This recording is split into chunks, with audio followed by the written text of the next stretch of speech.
Gusto mo ba makatipid sa pagkain ng ating mga alagang manok at sa ibang hayop? Alam mo ba ang asola? Alam mo ba kung ano ang mga benepisyo ng mga asola? At alam mo ba kung saan makakuha ng asola?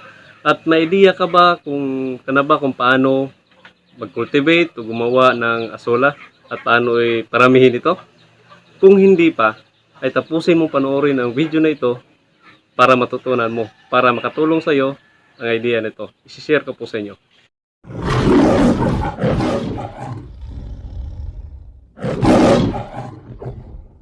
Okay, magandang araw sa inyo mga ka-chicken! Okay, nandito po tayo ngayon mga chicken for the new video na naman po natin. Maganda pong topic natin ngayon mga chicken. Okay, welcome back po dito sa aking channel mga ka-chicken. Pero kung bago pa lang dito sa aking channel, huwag niyo po kalimutan mga ka-chicken na mag-subscribe at i-hit yung notification bell para updated kayo sa mga susunod nating video. At paki-like na lang din po yung video na ito para sa suporta dito sa ating channel. Okay, mga ka-chicken, sa mga nakaraan nating video ay maraming nagko-comment doon sa mga makatipid tayo sa pagpakain ng manok o saka yung mga pinapakain ko. Maraming nagko-comment doon kung ano ba yung asola. Ano ba yung asola? Ano ba yung mga benepisyo nito? At saan makakuha? At saan makakabili? Kaya naisipin ko na ito po yung gawan ko ngayon ng topic para may share ko po sa inyo para kayo din naman po matulungan ko kung nag-aalaga din kayo mga manok at saka ibang hayop na para makatipid din po kayo sa mga gastusin. Okay? So, bago tayo magsimula mga ka-chicken, shout out muna kay Sir Jubin Baterna from Lapu-Lapu City. Sir, shout out po sa inyo. Ingat po kayo dyan.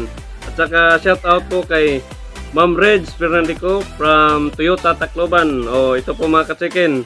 So may mga balak po plano na kumuha ng sasakyan. Nandito na po. Isa po siyang sales agent o marketing professional ng Toyota Tacloban. Lalo na yung mga kababayan nating OFW na nanonood ngayon, mga taga dito sa Leyte o Region 8. Mayroon na kayong makuha ang info. Ito po, papakita ko sa inyo, ito po yung Facebook account. Tingnan nyo lang po, search nyo lang po siya, pwede po kayo magtanong sa kanya kung ano yung mga balak nyo na sasakyan. Okay, tara, punta na po tayo sa ating topic mga ka-chicken. Tara! Ang pagpapakain ng asola mga ka-chicken ay hindi lang tayo nakakatipid, ito din po ay napakasustansya para sa ating mga alagang hayop, mga alagang manok at iba pa. Malaking tulong po ito sa kanila na masustansya sila at hindi lang puro chemical ay yung mga nakakain nila. Napakasustansya po para ito sa ating mga alagang manok. At kung nagtatanong kayo mga ka-chicken na ang pagkukultivate ng asola ay madali lang ba? Yes po, madali lang po itong gawin mga ka-chicken. Tulad dito sa aking area, ito po yung makita nyo, yung aking mga pabo, yung aking mga manok.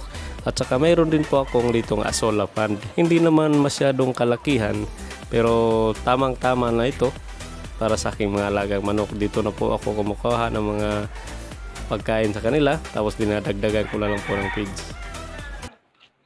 Ano ba ang asola? Ang asola po mga ka-chicken ay isang tinatawag na aquatic floating fern. Kusa po siyang dumadami sa ibabaw ng tubig.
At ang benepisyo po nito para din naman po sa mga nag-aalaga ng mga alagang hayop o alagang manok ay napakalaking tulong po mga ka-chicken, kasi you can save up to 100% sa ating pagpakain. Kasi kung yung mga alaga mo sanay na sila kumain ng asola, puro na lang asola yung ibibigay mo, wala ka nang mabibili na mga feeds o ano pang mga pagkain dyan na binibili natin. So kung hindi naman sanay yung hinahaluan natin, sample ngayon yung asola ay nasa 70% at yung feeds nasa 30%, malaki pong tulong yun mga ka-chicken. Saan makakakuha at saan makakabili ng asola? Ito po yung mostly na tinatanong sa atin ng ating mga kababayan.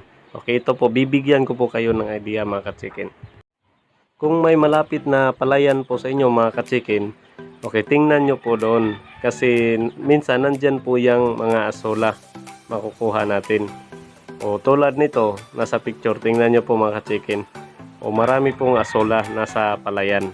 Pero yung ibang palayan po wala, pero yung iba po mayroon. Tingnan nyo lang po sa malapit sa inyo, baka mayroon pong available. Para wala po kayong gastos, mangunguha lang po kayo.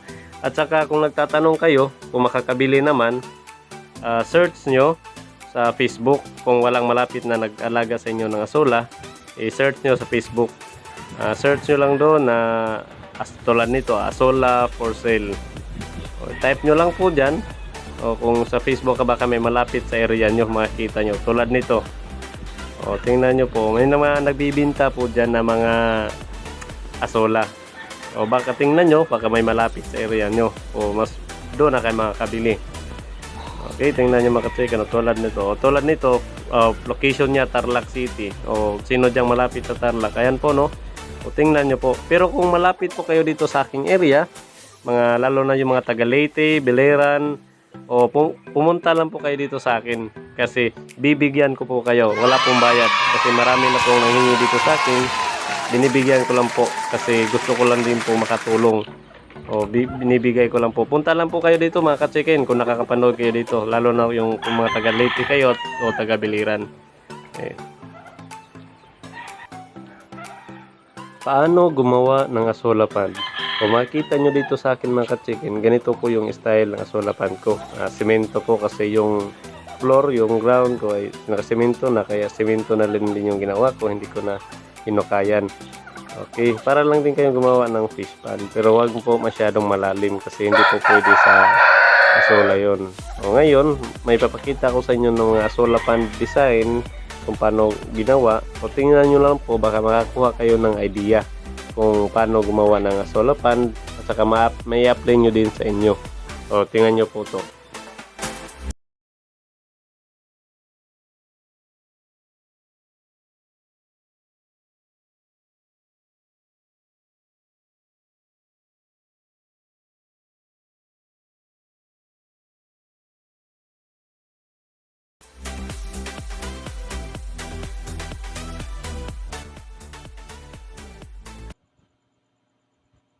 Paano mag-cultivate ng asola? Okay, ngayon papakita ko po sa inyo mga ka-chicken. O ito po ay gagawa ko for demo purposes.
Okay, ito na po mga ka-chicken. Balikan na po natin yung ginawa natin.